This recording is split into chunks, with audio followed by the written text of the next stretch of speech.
Chick Pastor, not Reverend, P-A-S-T-O-R, Walter, W-A-L-T-E-R, Chick, C-H-I-C-K, McGill, M-C, capital G-I-L-L. All right, so we'll just start it off really basic. Where or what inspired you to do this? What helped you come up with this idea? Well, in 2014, God had inspired me to walk across America to promote a new birth of freedom and integrity in America, call attention to the Ten Commandments, the Golden Rule, and our nation's founding documents. I was resistant because I was getting old. I'm now 70, and so I was getting old, and I thought maybe this wasn't really for me. But eventually I took on the project. I got my wife to support me as to drive the pace car, and we started out from Kill Devil Hills, North Carolina on our 19th wedding anniversary. And boy, it was a harder project than I thought it was going to be. I thought I was going to walk 20 miles a day. The first day I only made it 15, and the second day 7.5. But going across America really was quite an inspiration to me, and evidently quite an inspiration to a number of others, including a lot of young people. Because when young people see old people like me walking long distance like I was, they were scratching their head about what makes this old man tick. And so I had a great opportunity to talk to hundreds of people. And I had support from people of every walk of life in America. They loved to see that flag flying in the wind. And my cross-country flag was damaged by wind 8 times.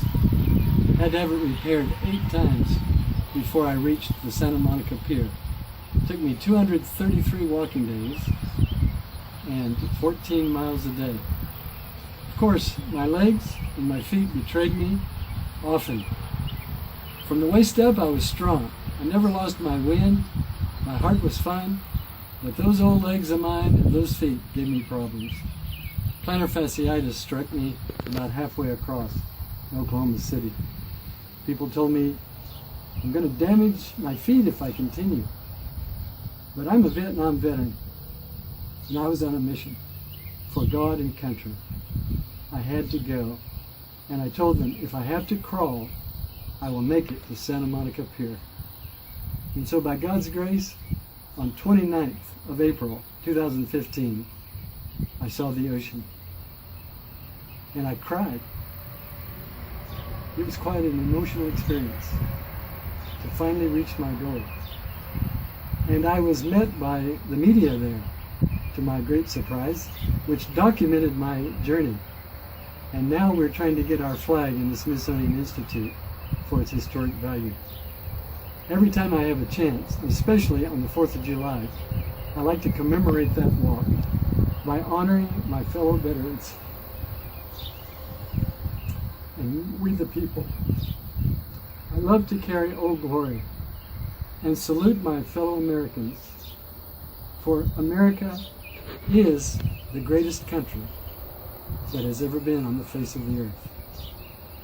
And I have been so honored and fortunate to represent my country as a veteran, as a pastor, as a citizen. And I encourage all young people to follow God's way, to follow the principles that this country was founded on, to treat other people the way you want to be treated, to love people the way you want to be loved, and to do the things that are right. We don't have to do the wrong things. We have the power to do those things that are good, that people will remember us for. And when I'm gone, I want people to remember the good that I did, not the bad. Those things are in my past, and now it's time to be remembered for the good. And so, I just love talking to people. So I encourage people to stop me along the way, ask me questions. Why are you doing this? What inspired you? I always say it was God who inspired me. And I took up the mission with commitment. And that's what it takes to win every goal that you have, is commitment. Well, that's awesome. You mentioned how amazing of a feeling it was to finally see the ocean. That was probably the peak for you, but was there anything other than that specifically that sticks out in your mind that was just really special along the way? Yes, of course. Every time a young person engaged me, it gave me energy. I remember a young lady in North Carolina. I was just getting started, and this young lady had her mother stop, turn around, and come back. She said, "I just wanted to meet a good man." She was obviously having trouble finding her own identity. She had certain markings and things that would let you know she was striving to know herself. And she gave me $5. And she said, "It's all I have, but I want you to have it." She shook my hand and then asked me, "May I have a picture of you?" Of course, her brother had already taken a couple. Later on, I saw them on Facebook. There were other times, evidently a lady who had maybe lost her husband in the war. She stopped alongside the road and she put her hand out. She didn't say a word. She had sunglasses on, and tears came from under her sunglasses down her face. She didn't say a word. She just squeezed my hand. I had so many of those kinds of experiences along the way. And you know, those things kept me going. I was in a lot of pain, a lot of days. I went through heat indexes of over 100, sub-zero weather, high winds. As I said, my flag was damaged 8 times because of wind. And it was an American-made flag. I don't carry Chinese-made flags. But, you know, small encounters along the way helped. And sometimes I would just sing. I would make up a song and start singing. Sometimes I would have a phrase, like an affirmation, that I would repeat over and over and over. When my knees would be hurting so badly, you know, the voice behind me was saying, "You can give it up now. You can stop. You can abort this mission." And I would have to repeat my affirmations to keep me going. And at the end of the walk for the day, I would feel so proud and fulfilled that I walked through that negative stuff that was trying to defeat me. And I find this kind of experience encouraging to others who are fighting with addictions. People who have addictions to substance and different things, they have that voice that tells them, you can't give it up, you can't overcome. But there is a voice that is stronger. There is a voice that comes from God that says, I'm with you. You can make it. I remember walking through the Mojave Desert. It took 2 weeks to walk through that desert. And I was glad that it came late in the walk. I didn't want to start in California and go through that desert right at the beginning. I saved it for last. 2 weeks of walking through that desolation was psychologically the most difficult thing I've ever done. You would look out for miles and see a mountain range, and you would think, surely by the time I reach there, this thing would go. I would reach there, and it would be the same thing over and over, day after day. Nothing but desolation all along the way. Once in a while, you'd see a little desert flower, but stones and sand and heat, everything that could discourage a person. And no people, very few cars, and even the few cars that passed were not stopping. You know, I was preferring to walk through populated areas where people would stop and give you a handshake and a word, you know, of encouragement. But in the desert, it wasn't there. And so I think back to when Jesus was called into the desert to be tempted, and he said something like, it says he was tempted to make bread from stones. And I can understand that. I looked at the stones and I would think, oh, if there was a fountain of water here, you know, and fortunately my wife wasn't far away. She would always get me before I dehydrated. But, you know, walking across America is a dangerous undertaking, and I don't advise it for everyone. It takes a special kind of individual. And I suppose that's why there's only maybe 200 people in the history of America that have ever succeeded at it. I'm fortunate to be one, and one of the oldest. Not the oldest, but one of the oldest. And age is just something that we record. Age, I think, is something that's in the heart. If you're young in heart, and you have a commitment, you have a mission, you can succeed. And that's my message. If you're going to talk the talk, walk the walk. There you go. You mentioned not wanting to start in the Mojave Desert for obvious reasons.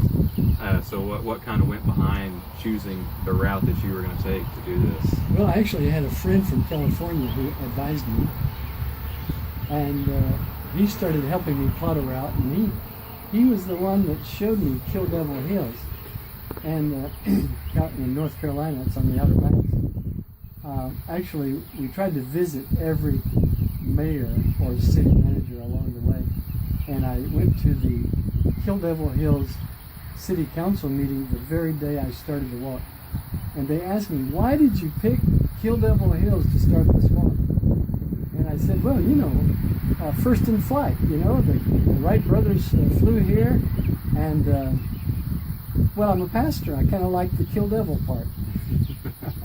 And, it made the mayor, sort of cut the ice for the mayor. But yeah, I received a lot of accolades from mayors across the country, you know, keys to cities, lapel pins, mementos of all sorts coming through. But I wanted to avoid bears too. I've always been fearful of bears since I was a young boy.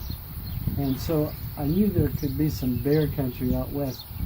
Turns out there was bear country in the east. I actually walked through 50 miles of bear country coming through North Carolina, and I did not see one bear. I was very happy about that. Now, dogs were a different color. I engaged a lot of dog problems walking across. Some were friendly, some were not so friendly. But fortunately, I did not receive any bites along the way. But weather was a factor, dogs were a factor, and of course, common fears that we have from childhood always come back to haunt you, even when you're old.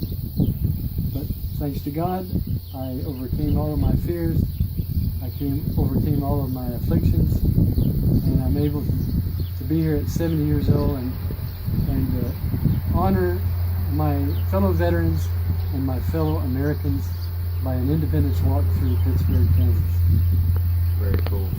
And I don't know if you were actually keeping track, but if you had to guess, or maybe you were keeping track, how many pairs of shoes did you go through? Actually, I had a very calculated plan with shoes. I started with 10 pair of shoes, and I had it in my mind to rotate those shoes so that I would always have fresh shoes. And it worked. I did not wear out any shoes. And even though I did have plantar fasciitis, I found that by putting good inserts in those shoes, it was more important than buying good shoes. I bought some of the top of the line shoes, but I found out the lower end shoes served me just as well as long as I had good inserts. So I recommend that you save money. Buy the cheaper shoes, buy the good inserts, and you'll go a lot farther and better. Okay, very cool. I don't know. I think we've covered quite a bit here. Is there anything else that you might want to add in conclusion? Well, I just want to say a word for my wife, Barbara. You know, she was in Uganda on mission when this idea came to me, and she had never seen the movie Forrest Gump, and I had never seen it before. Forrest Gump movie was kind of an encouragement to me, actually, but Barbara said, I've never heard of such a thing, walking across America, what kind of deal is this? She thought I might be just getting too old and losing it, and then finally she got on board and she supported me, and Barbara was really an angel all the way through. I can say this, I don't think I would have made it without her support. And there's an old adage that was popular in my younger day: behind every good man there's a good woman. And I believe it's very true. It's not good that man should be alone, and my wife was with me the whole way, keeping me supported, and even to this very day she continues with me, even in our mission to Africa. She's always there, and it's so important. And the older you get, even the more important it is that you have a helpmate who's with you, encouraging you all the way through. Awesome. Okay. I'm going to stop this here. I do want to get a shot of your flag there before we move that.